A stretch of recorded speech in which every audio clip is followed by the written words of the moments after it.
Hello everyone, मैं हूं सुहेल। उम्मीद करता हूं सब लोग ठीक होंगे। स्वागत करता हूं एक बारी फिर से एक नए वीडियो में। तो जी जैसे कि हम सब लोग जानते ही हैं, परसों इंडिया वर्सेस इंग्लैंड पहला टेस्ट लीड्स में ख़त्म हुआ, जिसमें कि इंग्लैंड ने कॉम्प्रिहेंसिवली 371 रन का टारगेट चेज़ किया चौथी इनिंग्स में, जो कि 371 का टारगेट हर टेस्ट मैच में एक विनिंग टोटल कहा जाता है चौथी इनिंग्स में। ये बड़ी इतनी आसानी से चेज़ होता नहीं है जिस तरह से इंग्लैंड ने ये चेज़ कर लिया, जो कि ऊपर से बहुत अच्छी स्टेज सेट करी थी बेन डकेट और जैक क्रॉली ने। 188 रन की पार्टनरशिप लगाई थी और उसके बाद चीज़ें काफ़ी हद तक आसान हो गई। और इंडिया की तरफ से अगर मैं बात करूं, वो जो ओवरकास्ट कंडीशंस थी उसका फ़ायदा नहीं उठा पाए, बॉल का फ़ायदा नहीं उठा पाए। जो विकेट्स दो बारी लगातार दो दो विकेट्स मिली मिली, एक बारी प्रसिद्ध कृष्णा को और एक बारी शार्दुल ठाकुर को, उस चीज़ का फ़ायदा नहीं उठा पाए। हमारी फील्डिंग बहुत ख़राब रही। पहली इनिंग्स में हमने 6 कैच छोड़े, दूसरी इनिंग्स में हमने 4 कैच छोड़े। टोटल कुल मिला के हमने 10 कैचेस छोड़े पूरे मैच में, जो कि हमें लगभग लगभग 250-300 रन्स का जो है वो मार्जिन, ये पूरा देखा जाए तो ये बनता है हम। और तीसरी बात ये कि हमारी बैटिंग का कोलैप्स जिस तरह से हुआ, पहली इनिंग में भी 430 के बाद 471 पे यानी 41 रन पे हमारा 7 विकेट्स गवा देना। दूसरी इनिंग्स में फिर अगेन 433 के बाद 464 पे यानी 31 रन पे 6 विकेट्स गवा देना। तो टेल उतनी जल्दी हमारी सिमट जा रही है और हम दूसरी टीम की टेल को आउट कर नहीं पा रहे हैं। पिछली इनिंग में, इस मैच में हमने देखा पहली इनिंग्स में जिस तरह से नीचे आके क्रिस वोक्स ने 40+ रन्स किए, ब्राइडन कार्स ने रन्स किए।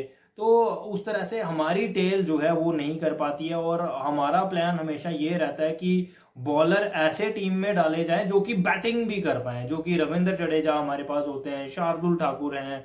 तो इस तरह से हम ज़्यादातर ऑलराउंडर्स कोशिश करते हैं, हमारी जो प्लानिंग होती है वो रहती है। बट सारी प्लानिंग्स हमारी वो धरी की धरी रह गई और इंडिया जो है वो पहला टेस्ट मैच हार गई। बहुत कैजुअल सा अप्रोच हमने देखा वहाँ पे। आई थिंक उस टाइम पे 30-32 रन चाहिए थे और यशस्वी जायसवाल बाउंड्री लाइन पे डांस कर रहे थे। तो ओवरऑल काफ़ी कैजुअल अप्रोच, मिस फील्डिंग, चौके जा रहे हैं हाथ के नीचे से, बॉल पकड़ा नहीं जा रहा है। तो ये सब चीज़ें कुल मिला के जो हैं वो हम पे भारी पड़ी हैं, हमें नुकसान हुआ है, टेस्ट मैच हमें गंवाना पड़ा।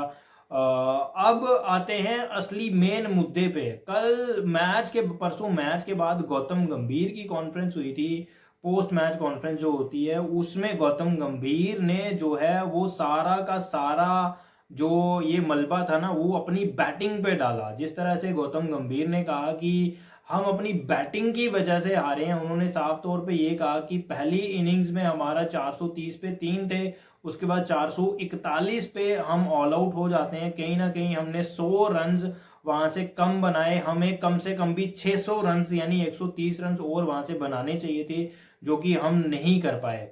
तो मुझे लगता है यार, एक रीजन है, ये भी एक रीजन है, बट सिर्फ यही रीजन नहीं है। मेरे ख्याल से सिर्फ यही रीजन नहीं है। सोशल मीडिया पे भी काफी क्रिकेट एक्सपर्ट्स भी ये बात कर रहे हैं कि सिर्फ यही रीजन नहीं है। रीजन हमारी फील्डिंग भी है, रीजन हमारी बॉलिंग भी है और रीजन हमारी बैटिंग भी है। पहली इनिंग में 600 रन होने चाहिए थे, ये बात ठीक है, ये बात गौतम गंभीर बिल्कुल ठीक कर रहे हैं। बट फिर हमने आगे जो कैचेस छोड़े हैं, हैरी ब्रुक का हम कैच वो 40 पे था, 0 पे था, हम उसका कैच छोड़ देते हैं। नो बॉल पे वो आउट हो रहा है, 0 पे वो 2 बारी आउट हुआ, उसके बाद 40 पे उसका एक कैच छूटा है, फिर उसका लास्ट एक कैच छूटा है अपना यशस्वी जायसवाल से। खैर उसके बाद तो वो ज्यादा रन कर नहीं पाया। और बेन डकेट का 20 पे थे, बेन डकेट का कैच छूटता है, फिर वो 62 कर जाते हैं। तो ये कुल मिला के जो है, अगर हमने 471 रन किए थे, हम अगर कैचेस भी पकड़ लेते हैं ना, बॉलिंग को आप रहने दो, प्रसिद्ध कृष्णा और सिराज की बॉलिंग को आप एक साइड पे रखें, अगर हम कैचेस ही पकड़ लेते फिर भी हम 200-250 की, 200 रन की कम से कम लीड ले जाते पहली इनिंग में भी। तो जो इंग्लैंड को टारगेट था वो कम से कम 500 550 का मिला होता, जो कि उनको दिक्कत होती, ऑब्वियसली वो चेज नहीं कर पाते इतना। तो मेरे ख्याल से सिर्फ बैटिंग पे सारा कुछ डाल देना, ये चीज़ मुझे समझ नहीं आ रही गौतम गंभीर ऐसा क्यों कर रहे हैं। और दूसरी तरफ ये भी बोल रहे हैं कि हमारे लिए पॉजिटिव्स हैं क्योंकि 5 सेंचुरीज आई हैं टेस्ट मैच में। तो फिर दूसरी तरफ वो बैटिंग पे भी सारा मलबा वो बैटिंग पे डाल रहे हैं। तो ये मेरे ख्याल से ये चीज़ ये मुझे लगता है यहाँ पे गलत है, जो कि पूरी जिम्मेदारी लेनी चाहिए हार की। यार जो चीज़ें गलत हुई हैं वो माननी चाहिए यहाँ के सामने। ये डिनाइल मोड पे चले जाना ये मुझे लगता है कहीं ना कहीं गलत है। गंदी क्रिकेट खेली है, खराब फील्डिंग, खराब बॉलिंग, कैजुअल अप्रोच हम लेके चल रहे थे पूरे टेस्ट मैच में। तो फिर शुभमन गिल का हम देखें, DRS पूरा 6 के 6 DRS जो रिव्यू होते हैं वो एक भी सक्सेसफुल नहीं हुआ, पूरे 6 के 6 अनसक्सेसफुल हुए। तो कहीं ना कहीं अप्रोच की भी बात की जानी चाहिए, फील्डिंग की बात की जानी चाहिए, और over dependency on Jasprit Bumrah कहीं ना कहीं ये भी गलत चीज़ है यार। ये भी चीज़ माननी चाहिए। हम जो असली चीज़ें हैं वो हम मान नहीं रहे, जो थोड़ी सी खराब चीज़ है हम उस पे गौतम गंभीर उस पे दारोमदार पूरा डाल रहे हैं, पूरी जिम्मेवारी उस पे डाल रहे हैं। क्योंकि मुझे लगता है ये चीज़ गलत है, सामने आके मानना चाहिए भाई ऐसी ऐसी ये गलती है, हम ट्राई करेंगे अगले मैच में ये गलतियां ना हो। तो ऐसे चलता है। ये टीम सिर्फ गौतम गंभीर की टीम तो है नहीं, ये 140 करोड़ हिंदुस्तानियों की टीम है ना। तो भाई उसका पूरा जो जिम्मेवारी है वो आपको दी गई है। ऐसे तो आप कोई भी रास्ते से चलते हुए आपको उठा के तो कोच बनाया नहीं है ना। कोई ना कोई आप में खूबी थी, कोई ना कोई कुछ था आप में, इसीलिए आपको कोचिंग दी गई है ना। तो फिर ये डिनाइल मोड पे चले जाना, मानना नहीं बातें, ये गलत चीज़ है मुझे लगता है।